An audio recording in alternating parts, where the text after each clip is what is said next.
These Raleigh, North Carolina suburbs battled it out in my ultimate 2026 rankings, and I'm going to be keeping it 100. Check out which ones came out on top and the truth about what is holding the others back. And I will say the top 3 will be somewhat controversial. So I ranked all of Raleigh's suburbs based on their overall value for your money, their location, the level of commuting pain, food, drink, and entertainment, and their parks and rec options. And here's the top 10. Starting off at number 10 is one that I thought would score out higher. But number 10 is Wendell, which is growing like a weed lately. Wendell is definitely trending in the upward direction as its value score is very high, as you get a pretty good price per square foot of around $199 versus the entire Triangle region at 220 square foot.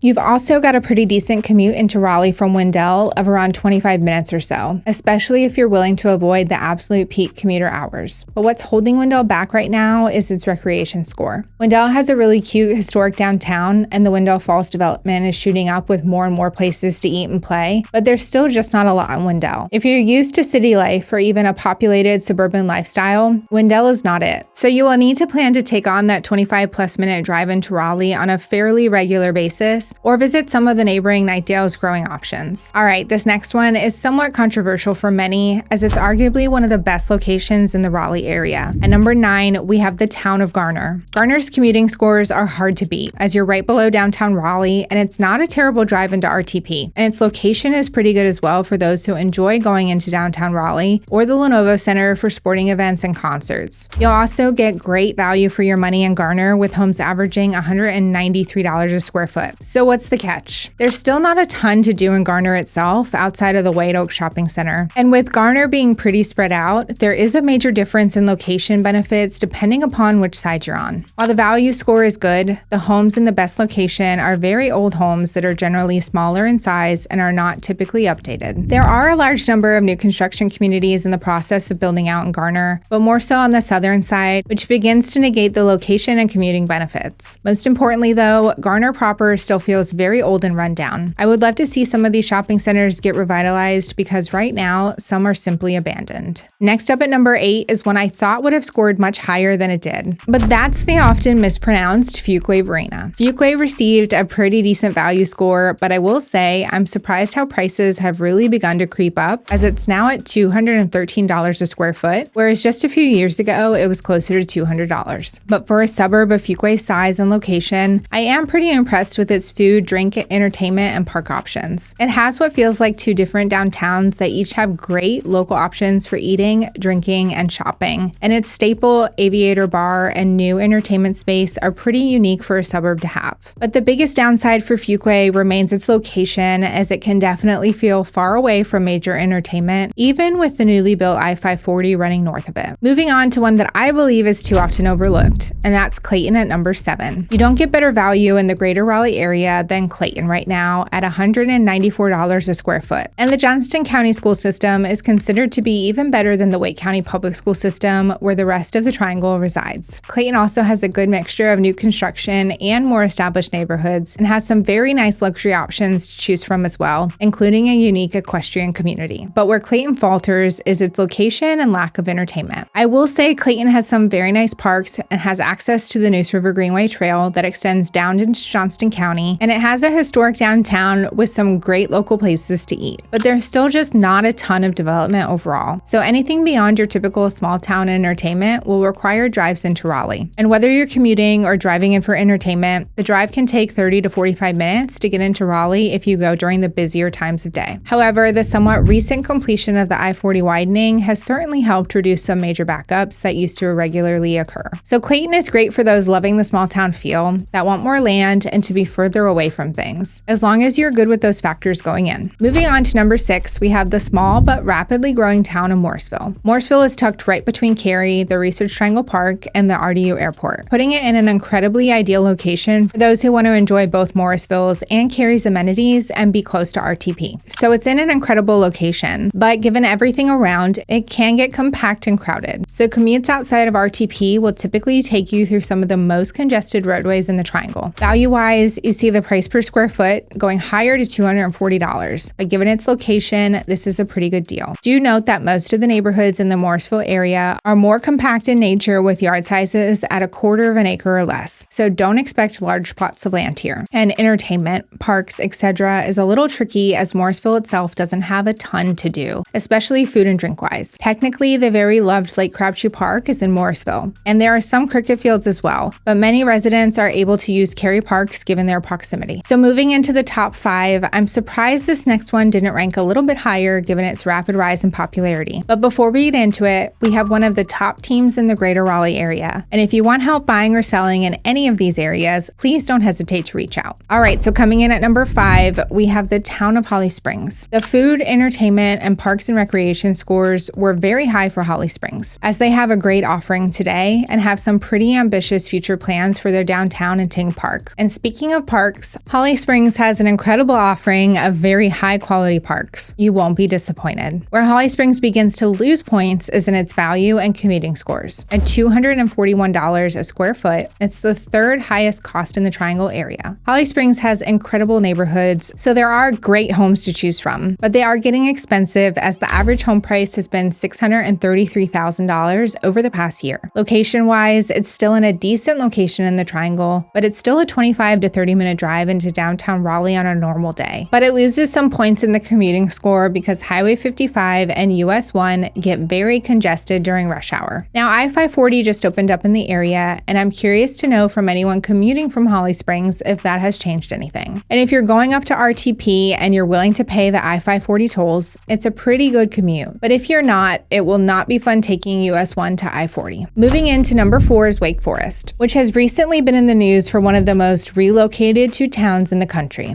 Wake Forest does just about everything very, very well. Absolutely incredible parks and a really great mixture of neighborhoods to choose from. Probably the best mixture of affordable versus luxury and mature versus new construction in the whole area. And for what you get, it's still relatively affordable at $219 a square foot, right at the average of the overall Triangle area. Where Wake Forest falters just a bit is its food, drink, and entertainment scene. It has a historic downtown with the popular Friday Night on White music series and some very cute local places to eat, but it could use more restaurants and entertainment spaces. It is getting there though, as a Firebirds, Outback, and Whataburger are slated to open over the next year, and tons of development continues. Location-wise, Wake Forest butts right up to the popular North Raleigh, so it feels pretty connected overall to Raleigh as a whole. But if you're wanting to get into downtown Raleigh or RTP for commuting, it'll take at least 45 minutes during rush hour, if not longer. That will hopefully improve somewhat when the US 401 widening completes, but it will still be a crowded commute.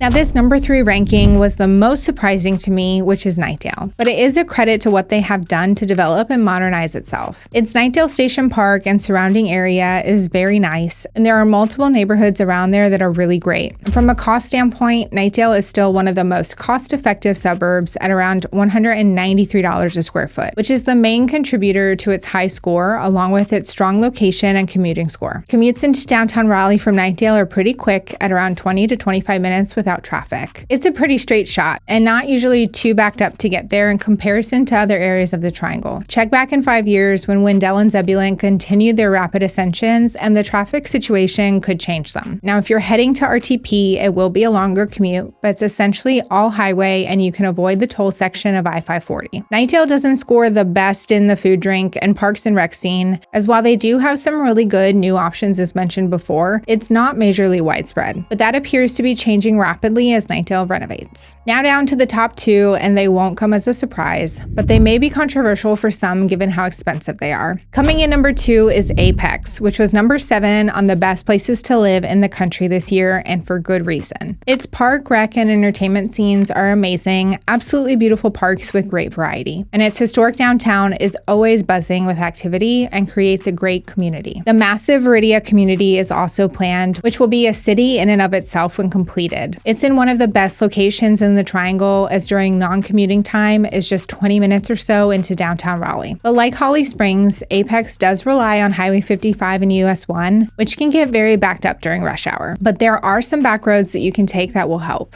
Apex's biggest downside, it's expensive, which isn't surprising given everything that it offers. But Apex is the second most expensive area in the Triangle, with homes selling for an average of $254 a square foot and an average sales price of $675,000 over the past year. And to no surprise, the number 1 rated suburb is Cary, ranked number 5 on the best places to live ratings for this year. No one who visits visits Cary will argue that it offers anything and everything someone could want, between incredible parks, a great variety of neighborhoods, a perfect location, and for a suburb, amazing food, drink, and entertainment options and variety. And not to mention, it has great public and private school options. But Cary really has two major drawbacks to consider, with the first and most obvious being the cost. It's the most expensive suburb in the area by quite a bit, with an average of $274 a square foot and an average sales price of nearly $710,000 over the past year. That doesn't fully tell the whole story, as many homes in those averages will get you an older home that will very likely need updates. For newer construction or fully updated homes in the popular neighborhoods, you'll be hard-pressed to find many under $1 million. Secondly, the location is great, but with the rapid population growth and its proximity to RTP, there are a number of main roads and adjacent highways that will get very backed up during rush hour. So whether you're commuting or not, you very well may hit some traffic. But again, if you aren't scared away by the sticker prices, you really can't go wrong in Cary. If you want to learn more about any of these suburbs, we have plenty of videos to explore, and I would certainly be happy to discuss your specific situation further. Thank you for watching.